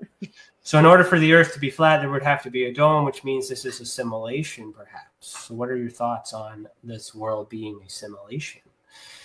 I agree with the world being a simulation, but I don't agree with it being flat, unless maybe you're in a reality where it is flat, since that it is a simulation.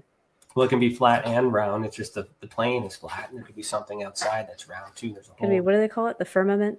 Yeah, the firmament. There's a dome within the dome. So man. So I mean, like, hey, if we're going down the rabbit hole and all these other conspiracies, this is possible. Why not? Yeah. This is why I always leave it to the end. And when a lot of people are like quick to be like, no, that's not possible. It's impossible. But yet, there's perception. I'm a big proponent of perception. We're lacking the same amount of evidence. We still need confirmation. It's still possible. Our ancestors believed the Earth was flat. Our ancestors also believed we were visited by aliens. That's true. in the Bible, it talks about both. It talks about how the earth is, relatively flat, and that there's aliens. And firmaments and not firmaments. Got it. So is the government protecting the truth? So is this the truth that they're protecting? That they the don't Bible? want us to know? Well, sorry, that's just the first book. I was like that's we're gonna need 2 more hours to unpack the Bible. Yeah. so is that the secret they're protecting, or are they trying to tell us that this was wrong and coach it the right way and all these other things? What do you think? I'm going to say no on that one. I'm not sure because that would make space travel a lot easier if all the Earths were flat. All the worlds were flat. We could just drive on over to Saturn or whatever they want to call the next flat piece of universe. That's if the other planets exist. They might actually be in the same solar system. They might be seen. So there's lots of things. Oh, yeah. I've heard of that one, too. It's like the image of a gobstopper on those candies, like just a layer, and then the next layer is another Earth or another planet.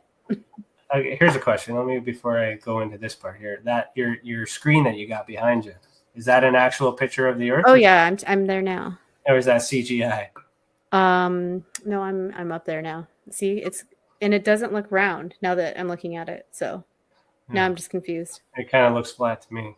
And it kind of does. Yeah. All right. It might be bending. It might be what is the word I'm looking for? Crescent shaped. Yeah. It kind of looks like you're in the International Space Station. I can't tell the difference. Well, I work for the government, so I can't answer that.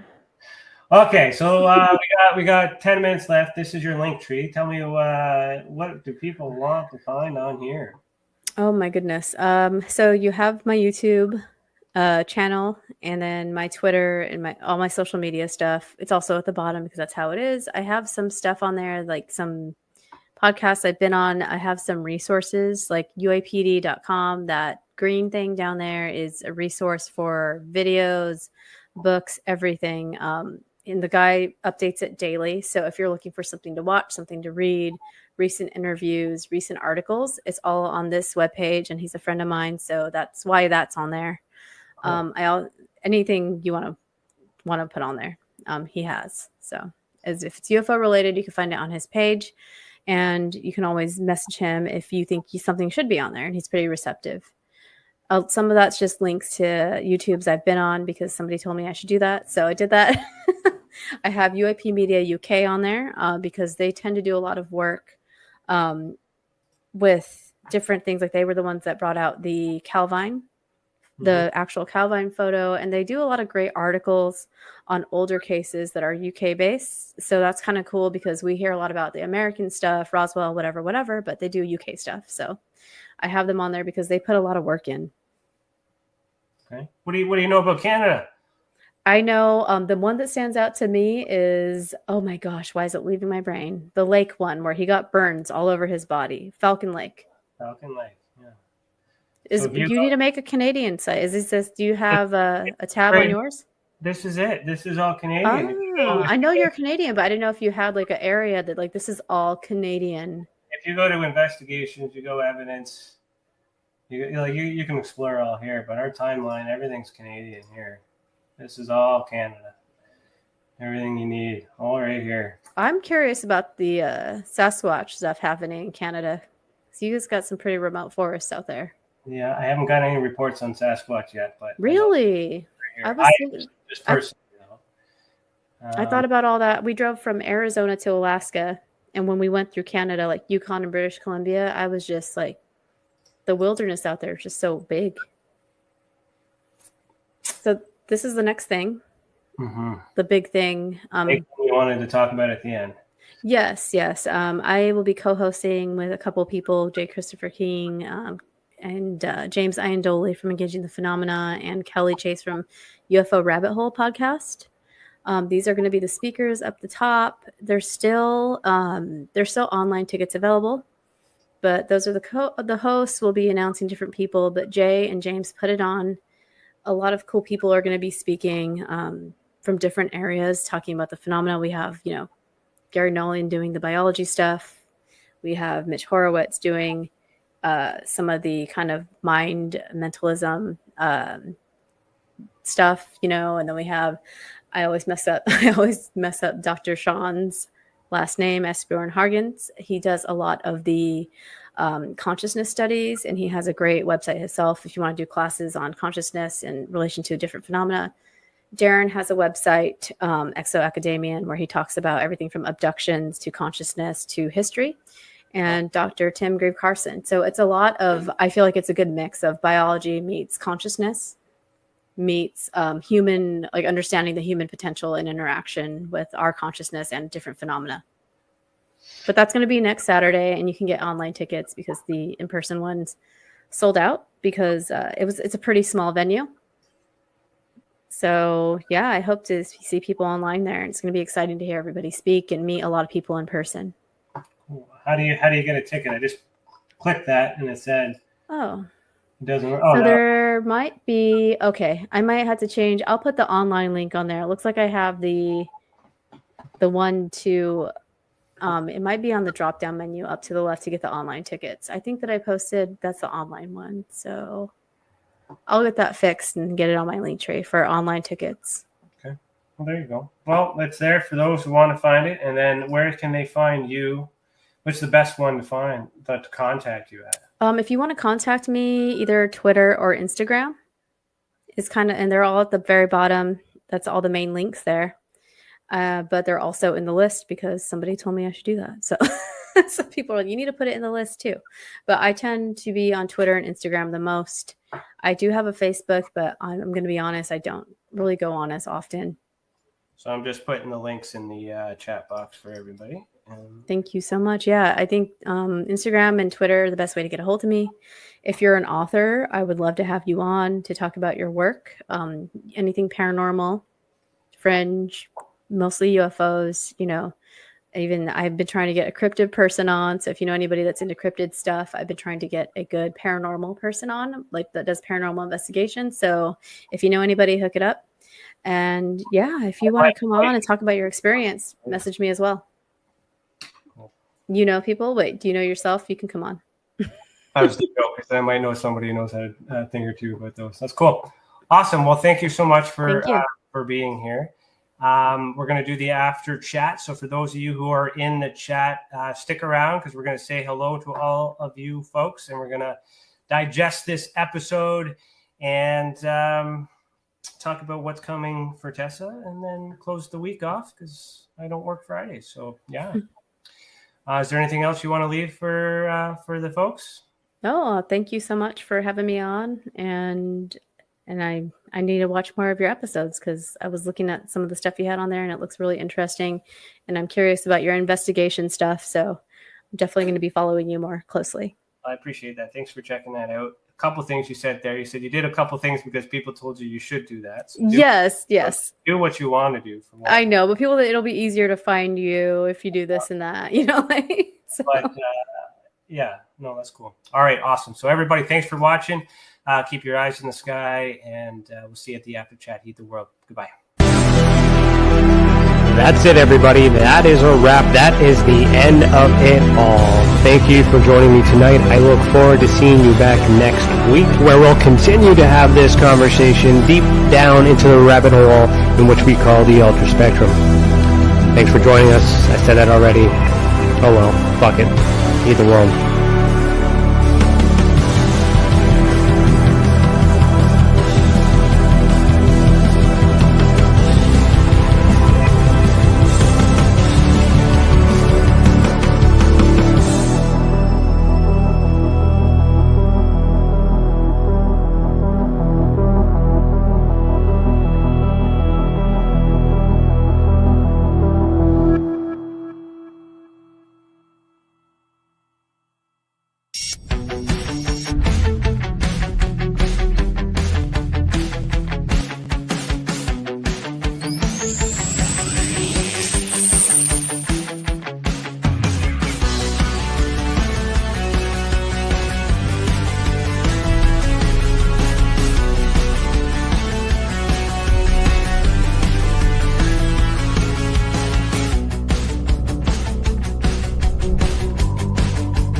Hello, hello, hello. Hello. That's good. Right Yeah. there. Thank you so much for having me. I have an early flight tomorrow, so I can't hang out, but please feel free to reach out or to me via DM. Well, thank you, Pricilla. Thank you so much. We will be in touch. I think CC has mentioned to me that she's meeting with you next week, right? Yes. So Yes. before knowing all these things, that was cool. Now this is even more cool.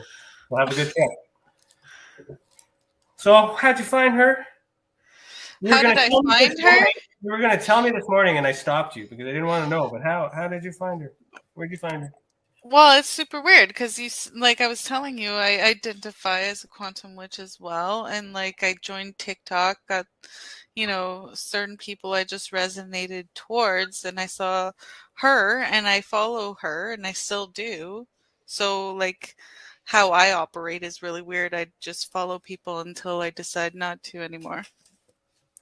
And so, like, I started kind of looking at her channel a little bit more because I saw that she identified as a quantum witch too.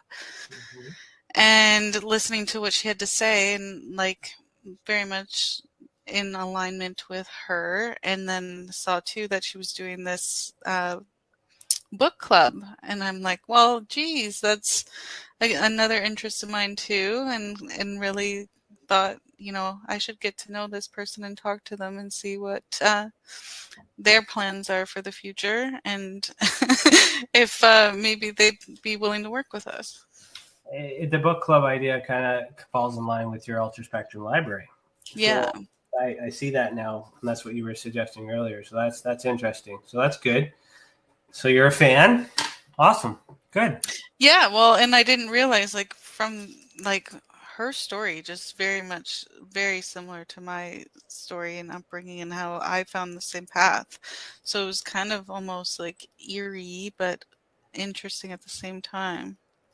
I'm looking forward to get to know her more. Cool. All right, let's say hello to our people. Shane Franks, welcome. Said so excited. Are you new to the channel? Good to see you. Cece, hi Cece. Hello. Hello.